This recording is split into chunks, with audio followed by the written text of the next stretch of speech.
KUGAN CASSIUS Rifle TV in association with MTK Global. We're at the press conference for the rematch between Liam Smith and Liam Williams, 11th of November here in Newcastle. I'm joined by Liam Williams. That was quite interesting.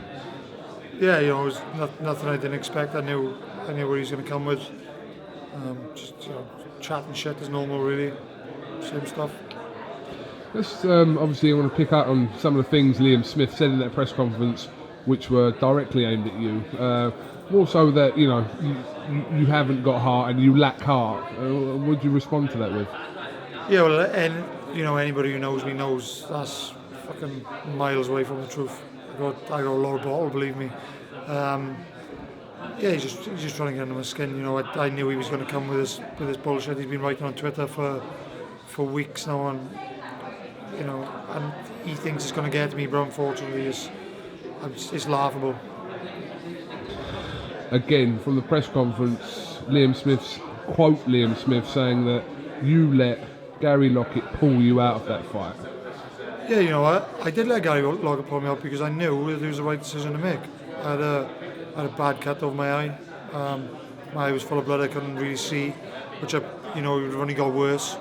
And there's a good chance I would have probably taken and beat him because I was fighting with one eye, which I'm sure a lot of people will agree that that's the most sensible thing to do. Why do I want to take a beating which I couldn't come back from not being able to see? Why not just let it go and come back and do it again, which we are. So anybody with half a brain I'm sure would agree. Liam Smith also saying in that fight that people get cut in fights all the time, and he's seen worse situations where people have carried on in fights. So how would you respond to that? I mean, I'm not saying I haven't seen worse cuts, because I have, but it was just circumstances. I don't really know what to say, but all I know is a bad cut. I couldn't see nothing on my right eye, and he was coming on strong, which if I'd had two eyes, I would have been fine. But he was coming on strong, plus with me not being able to see, he was only going to end one way. So, I'll leave it at that. As regards to the start of the fight, Liam Smith saying that there could have been 10 other fighters that could have got the better of him. Is that discrediting your performance in the first half of that fight? Yeah, of course. That's what he's trying to do, is just trying to wind me up by saying these things. He knows differently.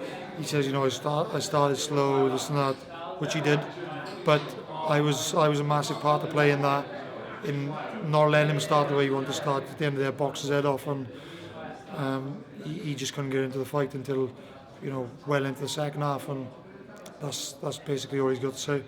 He said in that fight that he changed the fight. By ramming the head clean into me. That was all he done. That was all that changed the fight. What do you need to do differently? You obviously started well in the first fight. What did you need to do differently come November the 11th?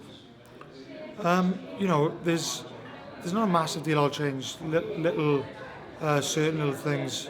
Obviously, I'm not going to say what I believe I need to change, because everyone's going to know. But I think just this time I'll go in with a lot more confidence. Well, I knew I was good enough last time, but I always thought I was good enough. This time I know that I'm good enough to basically play with him for however many rounds. And if the going does get tough again, which I expect it will, he's that type of fighter. I'm 100% prepared, and as he says, I got no heart, no balls, I'm a shitbag, and all this stuff. He's a clown. He's just he's stressing too much. His hair's gone grey. Obviously in the head-to-head we heard some of it, we didn't hear all of it. What was being said between the two of you? Basically just not a lot other than what already got said in the in the open questions. It's just repeating the same stuff, but I'll quit again and all this stuff, and obviously I disagreed, and that's all it was really. Just a lot of crap. I mean, it's not unthought of that we're not to expect more controversy going into this fight, but you believe that we'll have a conclusive ending in your favour, obviously, from your part in this rematch. Yeah, there's, as long as the fight ends fairly, like which it didn't last time, as long as it's a fair outcome, and I believe I'll be the man coming out on top. And obviously the Miguel Cotto carrot is being dangled here before this fight, which is huge. Yeah. We obviously saw Miguel Cotto in action about a week and a half ago with his win over Kamagai. So that carrot being dangled is it's quite big, as I said. Massive. I mean, I've always looked up to Miguel Cotto. Always been, his biggest fan. So for me to get the opportunity to share a ring with him, and that'd be, lifetime dream come true, really. And obviously, I wouldn't just want to share a ring. I'd want to beat him. It'd be massive.